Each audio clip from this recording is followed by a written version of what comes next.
बिस्मिल्लाहिर्रहमानिर्रहीम। इससे पहले वीडियो में हमने चैप्टर नंबर 1 को फिनिश किया है। एक्सरसाइज जो चैप्टर नंबर 1 का है वो फिर हम एंड में तमाम एक्सरसाइजेज एक साथ करेंगे। सबसे पहले हम इस तमाम चैप्टर्स के टॉपिक्स ख़त्म करेंगे। हम दूसरे चैप्टर की तरफ बढ़ते हैं।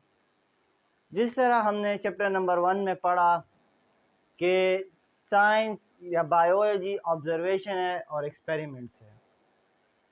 पहले चैप्टर में हमने ऑर्गेनिजम्स के बारे में पढ़ा, लेकिन आज जो इस चैप्टर में है वो हम ऑब्जर्वेशंस और एक्सपेरिमेंट्स के बारे में पढ़ते हैं कि जब कोई बीमारी आती है या कोई प्रॉब्लम होता है, बायोलॉजिकल प्रॉब्लम होता है, उसको एक साइंटिस्ट या बायोलॉजिस्ट किस तरह सॉल्व करते हैं।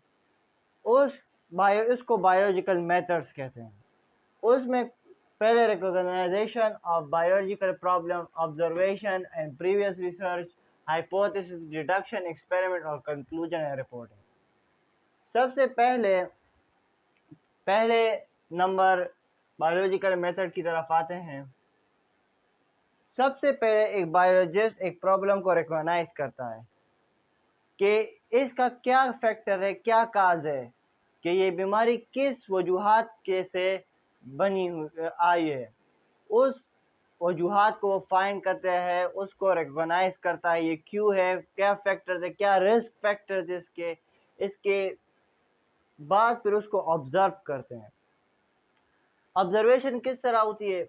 ऑब्जर्वेशन हमारे पास डिफरेंट पेशेंट्स को चेक करने से या डिफरेंट जिस जगह पे वो बायोलॉजिकल प्रॉब्लम है उसको चेक करने से या उसके जो काजेज है या सिम्टम्स है उसको चेक करने से। जिस तरह हमारे पास, हम आगे एग्जांपल में पढ़ेंगे, जिस तरह मलेरिया है तो उसमें हमारे पास एक फैक्टर और काज है कि उसमें चिल होता है, फीवर होता है।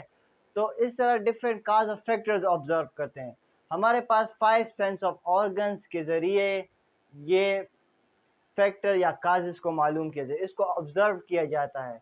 फिर हमारे पास ऑब्जर्वेशन जो है वो दो किस्म के हैं, एक है क्वांटिटेटिव, एक है क्वालिटेटिव। क्वांटिटेटिव आपको पता ही है कि क्वांटिटेटिव मतलब यानी नंबरिंग। तो क्वांटिटेटिव ऑब्जर्वेशन में क्या होता है, डील विद नंबर होता है, कैन बी मैयर्ड, ये मैयर्ड हो सकता है, जिस तरह लेंथ है, हाइट है, एरिया है, टेम्परेचर है, एक्सेट्रा। क्वांटिटेटिव में हम डिस्क्रिप्शंस को देखते हैं, इसको ऑब्जर्व करते हैं, इसकी कलर, स्मेल, टेस्ट को। उसके साथ साथ ऑब्जर्वेशन के साथ साथ वो बायोलॉजिस्ट प्रीवियस रिसर्च देखते हैं और साइंटिस्ट हैं इसी बीमारी या इसी बायोलॉजिकल प्रॉब्लम पे जो हमारे पास एक्सपेरिमेंट्स किए हैं या रिसर्च किए हैं उसको वो देखता है। तो वो उसके साथ साथ ऑब्जर्वेशन में ये भी आता है कि वो जो डिफरेंट रिसर्चेज है और लोगों के, वो उसको देखता है। ऑब्जर्वेशन के बाद हमारे पास हाइपोथेसिस आता है। जब हम एक बीमारी को ऑब्जर्व करते हैं उसके बाद हम उसके एक पॉसिबल आंसर फाइंड करते हैं। उस पॉसिबल आंसर को हम हाइपोथेसिस कहते हैं। जिस तरह एक हाइपोथेसिस है कि मलेरिया काज होता है मार्श प्लेसेस से, ठीक है, ये एक हाइपोथेसिस है।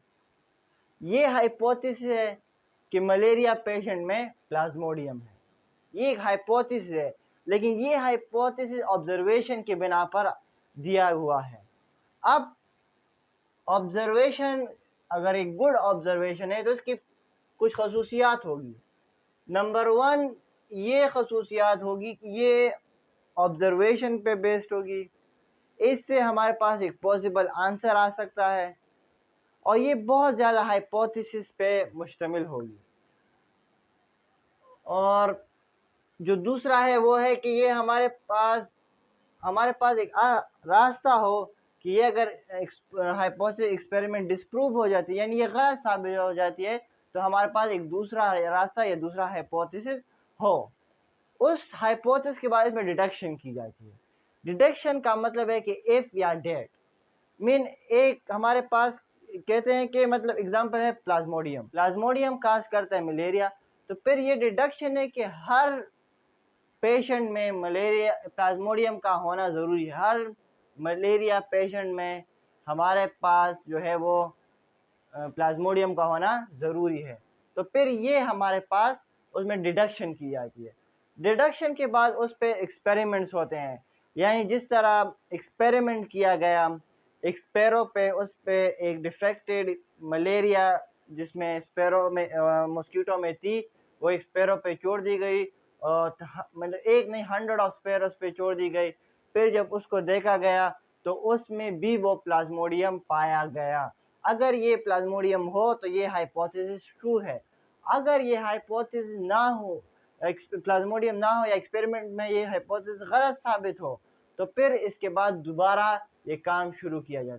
जब हमारे पास एक्सपेरिमेंट में ये हाइपोथेसिस ट्रू आ जाए तो उसके बाद ये हमारे पास जो है वो कंक्लूजन और रिपोर्टिंग की तरफ आ जाता है। जब हमारे पास एक हाइपोथेसिस वो आ जाता है ट्रू, उसके बाद ये हाइपोथेसिस या ये एक्सपेरिमेंट इंटरनेशनल लेवल पर प्रेजेंट किया जाता है। इस इंटरनेशनल लेवल को पर ये और साइंटिस्ट जो होते हैं वो ही इस हाइपोथेसिस को देखते हैं और उस पर एक्सपेरिमेंट्स होते रहते हैं। उसके बाद ये और जो लोगों के लिए है ये बायोलॉजिकल प्रॉब्लम सॉल्व होने में आसानी होती है। तो ये हमारे पास बायोलॉजिकल मेथड कि किस तरह एक साइंटिस्ट हमारे पास एक बायोलॉजिकल प्रॉब्लम को सॉल्व करता है। वो पहले ऑब्जर्वेशन करता है उसकी, ठीक है, जिस चीज़ की भी ऑब्जर्वेशन हो उसकी कास्ट फैक्टर को करता है। एग्जाम्पल फिर उसके बाद हाइपोथेसिस है। एक एग्जाम्पल हम ये हाइपोथेसिस भी ले सकते हैं कि यार हर बर्ड्स के विंग्स होंगे, या तो उसके या हम कह सकते हैं एक क्रो के विंग्स है। तो फिर उसके बाद उस पर डिटेक्शन की जाती है।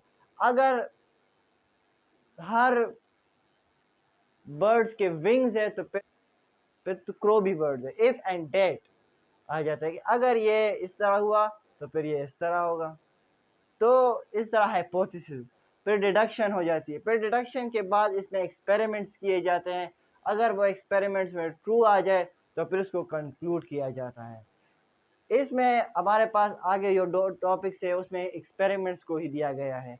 तो हम अगले टॉपिक में उस एक्सपेरिमेंट्स को बताएंगे कि किस तरह मलेरिया को फाइंड किया गया, मलेरिया को किस तरह बायोलॉजिकली सॉल्व किया गया। ये सब हम अगले जो टॉपिक है उसमें करेंगे।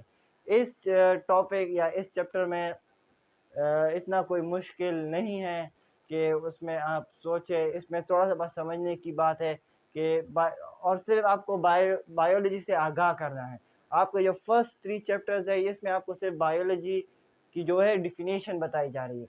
आपका जो इम्पोर्टेंट टॉपिक स्टार्ट होंगे वो चैप्टर नंबर 4 से स्टार्ट होंगे, जिसमें वो फिर आपको फर्स्ट ईयर में और एमडीकेट या और डिफरेंट जगहों पे आपके काम आएंगे। इस चैप्टर नंबर जो 3 तक है ये आप में इसमें भी इम्पोर्टेंट टॉपिक्स आएंगे, लेकिन दरमियान में 1-2 इम्पोर्टेंट टॉपिक्स है। उसके बाद चैप्टर नंबर 4 से इम्पोर्टेंट टॉपिक का आएंगे और ये 3 चैप्टर बड़े इजी है। तो आप इसको सिर्फ समझने की कोशिश करें। और जो ये मैंने लिखा हुआ है अगर पेपर में आ जाता है कि एक्सप्लेन द बायोलॉजिकल मेथड्स, तो फिर आप इसको ही लिखेंगे तो it is enough for your paper, for your answer. ठीक है, आप पहले रिकॉग्नाइजेशन ऑफ बायोलॉजिकल प्रॉब्लम, फिर उसमें आप थोड़ा सा एक्सप्लेन करें, फिर ऑब्जर्वेशन, फिर हाइपोथेसिस, फिर डिडक्शन, फिर एक्सपेरिमेंट, फिर कंक्लूजन। हम एंड में फिर इंशाल्लाह एक्सरसाइज के जो क्वेश्चंस है या बोर्ड में जो क्वेश्चंस आए हुए हैं और वो टॉपिक के हैं, तो फिर वो मैं आपको एक 1 बाय 1 सॉल्व करके भी दूंगा। उम्मीद है कि आपको ये जो वीडियो है या ये जो लेक्चर है इसकी समझ आई होगी। Thank you.